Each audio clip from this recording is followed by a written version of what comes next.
Instant replay time now for the press box, where I'm joined by Nick Mantas. Let's get right to it. Let's do it, Mary. Nick, the Cowboys defense had 4 picks this afternoon, but they let the game slip away at the very end. What stood out to you, though, in the Cowboys' 1-point loss to the Rams? Well, Mary, I think you hit it right on the head. The defense was incredible.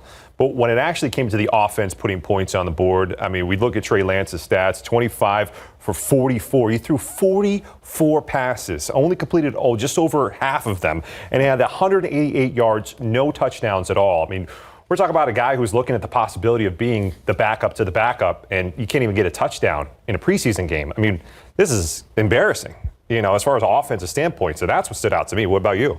Well, there was a lot of anticipation to see Trey Lance finally get back and have an opportunity with the Cowboys, his new team, and it was a disappointing showing, so I do agree with you. But, hey, I thought the defense, I mean, it's easy to say it was the highlight on the box score. The defense looked good. They looked confident, reading, making the right reads. The ball hawks that the Cowboys are, I mean, last year they did the same thing, so that was one definitely positive, but I agree with you, a disappointing showing from Lance. All right. We finally heard from CeeDee Lamb. Yeah. But it was a tweet that read LOL in reaction to Jerry Jones saying there's no urgency to get a deal done by training camp with his star wide receiver. If negotiations are going as well as the Cowboys lead on, this is an interesting wrinkle, Nick. Yeah, it is very interesting. And one of the things that I thought was also interesting, adding to the wrinkle, is that Jerry Jones tried to clarify in the preseason interview, pre-preseason, pregame to the preseason interview that he did with the Cowboys staff there, and he was saying that CeeDee Lamb's not going to play in this preseason game anyway, so there was no really rush to get him back for a preseason game that he's not even going to play in. So I think that's what he was trying to clarify in saying it.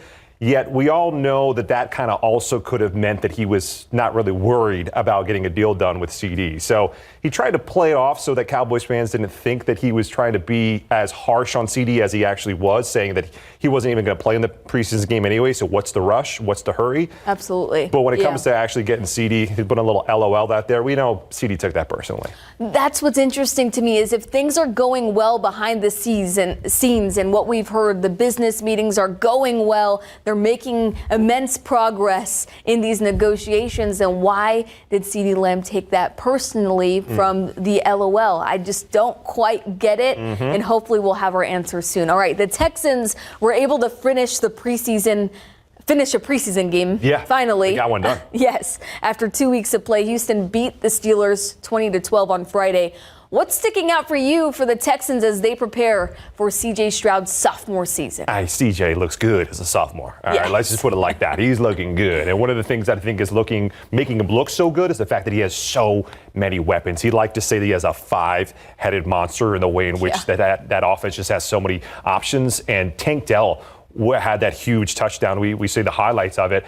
And it was interesting because you see him go off like that, and it's good to see Tank Dell actually moving again and getting going after having the injury, then getting shot at a party, and then having this opportunity that he had at the preseason game because guys like Diggs, guys like Nico Collins are being covered up.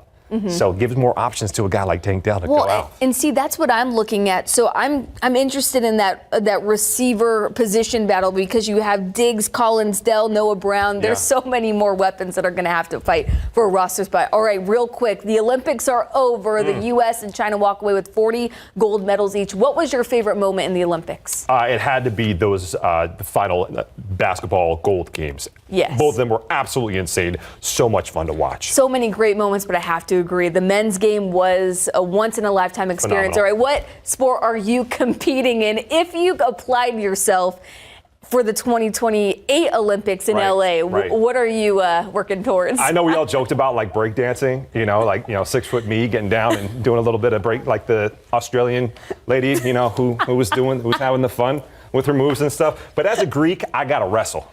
Okay. You know what I mean? I gotta wrestle. That's all right. That's how I think. What about you?